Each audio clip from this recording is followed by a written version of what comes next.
And it just so happens the biblical story is a story about Saul chasing Jesus around Galilee. Saul, Saul, why are you persecuting me?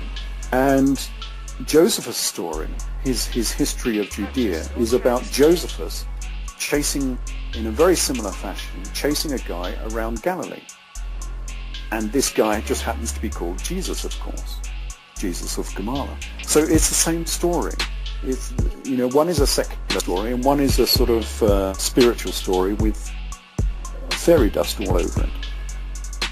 Who is Jesus Christ? Is he the son of Mary and Joseph? Yes, probably, although they didn't necessarily go by those names. There have been some amendments to some of the names. Mary, for instance, just means priest or bishop in the Syriac, so that was probably her title rather than her name. Her real name was Shalmath, according to the Syriac. Was he a son of God? Well, that came from the Egyptian heritage. You've got to remember in my first book on this trilogy, Cleopatra to Christ, I traced the heritage of Jesus back to Queen Cleopatra.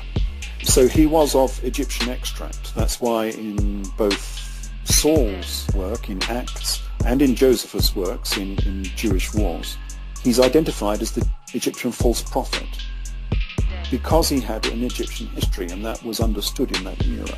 And we know he was the Egyptian false prophet because the Egyptian false prophet took the 5,000 out into the wilderness, exactly the same as Jesus. And the Egyptian false prophet also had an armed uprising on the Mount of Olives, exactly the same as Jesus, etc. So we knew he had an Egyptian heritage. And you've got to remember, within Egypt, any of the pharaohs of Egypt, the kings of Egypt, were always the sons of a god.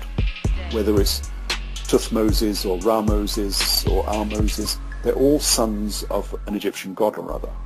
So this was just a very normal title to be a son of God. And so in the same tradition, of course he would have been a son of God in the same tradition. You can take that any way you like. Where do you get off the rails? The Gospel according to Matthew starts with the genealogy of Jesus Christ.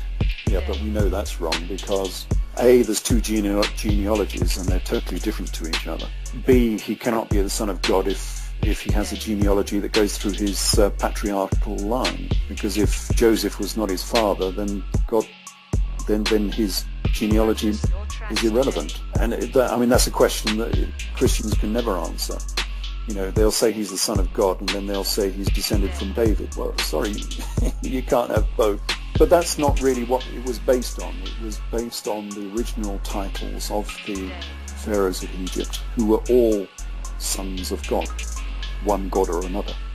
And that's where the title came from. So there's a lot of these things which seem to be fundamental to Christianity, which are quite incidental and totally irrelevant in some respects. Things like, turning the water into wine. This is the great miracle that proves that Jesus was divine, And then if you read the history of the first century, you will find that the chief engineer and mathematician of that era, who was Hero of Alexandria, he was like a Leonardo da Vinci of the first century. And Hero of Alexandria made all sorts of wonderful contraptions. He made a jet engine, as it were, a jet turbine in the first century. Or a steam turbine, I should say. But one of the favorite things he liked to do, and he made about 12 of these different things, was to turn water into wine. So what he did is he was a great engineer, and he made trick wine jugs that would turn water into wine. And everybody knows about this who's a historian, and yet no historian, to my knowledge, has ever dared suggest that this is exactly what Jesus had. He had one of Hero of Alexandria's trick jugs. Parlor tricks. Yeah, parlor tricks. They had compartments within the jug. So it was a normal jug. It looked like a jug, but it had compartments in there which were controlled by finger pressure on the handle. And so you could turn water into wine. You could pour out water for one person and wine for another person. And this is a well-known parlor trick in this era. He used to design these for the great and the good of the first century, i.e. the kings and the aristocrats, which is exactly what Jesus was. There is no miracles here. This is all perfectly explainable. And yet it undermines almost everything that Christianity hangs its hat on.